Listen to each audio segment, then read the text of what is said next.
नमस्कार, आप देखना शुरू कर दिए हैं यूएफ न्यूज और मैं लेकर के आ गया हूं चुनावी खबर काराकाट लोकसभा क्षेत्र से। और काराकाट लोकसभा क्षेत्र में आपको पता है कि पवन सिंह ने एंट्री ले ली है और पवन सिंह जोरदार तरीके से अपना चुनावी प्रचार प्रसार करने में लग गए हैं। आपको मैं बता दूं कि पवन सिंह एक दिन काराकाट क्षेत्र में चुनावी प्रचार किया, उन्होंने रोड शो किया। अब पवन सिंह घर घर जा कर के अपना प्रचार प्रसार कर रहे हैं और वो बता रहे हैं कि पवन सिंह को क्यों वोट देना चाहिए। पवन सिंह ने मोदी पर भी कमेंट किया है और अपने गायकी के वजह से जाने जाने वाले पवन सिंह ने गायकी अंदाज में मोदी पर भी हमला बोला है।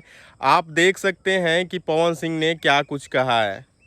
रोड शो के बाद पवन सिंह अब घर घर जा कर के सभी काराकाट के क्षेत्र के जो भी माता बहन और बुजुर्ग नौजवान हैं उन सब से मिल रहे हैं और वोट को लेकर के अपील करते हुए देखे जा रहे हैं। तो आपको मैं बताते चलूं कि पवन सिंह मूल रूप से बीजेपी का ही सदस्य हैं, वो प्राइम सदस्य हैं। भले ही वो चुनाव निर्दलीय लड़ रहे हों पर वो हैं बीजेपी का ही सदस्य।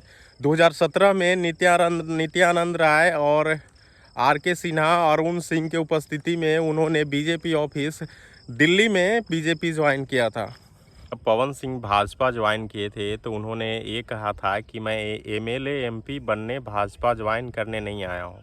लेकिन आपको पता है ये राजनीतिक है और राजनीतिक में कब कौन कब कैसे बदल जाएगा इसकी कोई अता पता नहीं है। बीजेपी ने पवन सिंह को आसनसोल से टिकट दिया था लोकसभा चुनाव लड़ने के लिए, लेकिन पवन सिंह का काफ़ी विरोध हुआ वहां पर। इस वजह से या फिर क्या उनका पर्सनल मामला था, उन्होंने ट्वीट करके बताया था कि कुछ पर्सनल या फिर हमारा व्यक्तिगत ऐसा निर्णय है, इस वजह से मैं आसनसोल से चुनाव नहीं लड़ रहा हूं। बट रियलिटी यही था कि आसनसोल में काफ़ी उनका विरोध हुआ था उनका चुनाव लड़ने को लेकर के, क्योंकि वो एक भोजपुरी के बड़े स्टार हैं और उन्होंने बहुत सारा गाना बंगाल पे गाए हुए हैं।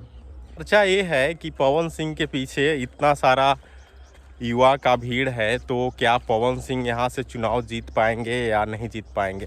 तो मैं आपको बता दूं कि स्टारडम और पवन सिंह ये तो नो डाउट्स कि पवन सिंह एक बहुत बड़े सुपरस्टार हैं। पवन सिंह एक बड़े भोजपुरी के स्टार हैं। उन्होंने हज़ारों से ज़्यादा एल्बम्स में काम किया है, उन्होंने 100 से भी ज़्यादा ही फिल्म की है। कई ऐसे उनके गाने ऐसे हैं जो कि वर्ल्ड वाइड बहुत पॉपुलर हैं, बहुत चर्चित हैं और पूरे देश विदेश में भी सुने जाते हैं। तो इसमें कोई शक वाली बात ही नहीं है कि पवन सिंह की पॉपुलैरिटी किसी प्रत्याशी हैं वो दिनों से कम है, चाहे उपेंद्र कुशवाहा हो या राजा राम सिंह हो।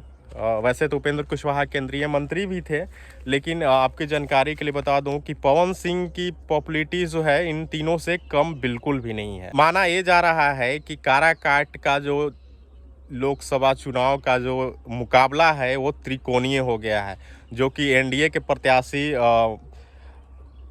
उपेंद्र कुशवाहा और इंडिया गठबंधन के प्रत्याशी राजा राम सिंह और निर्दलीय चुनाव लड़ रहे पवन सिंह के बीच में ये त्रिकोणीय चुनाव का मुकाबला हो गया। अब देखना ये होगा कि कौन कितने अपने जमात का वोट काट पाते हैं और वोटरों पर कितना राज कर पाते हैं।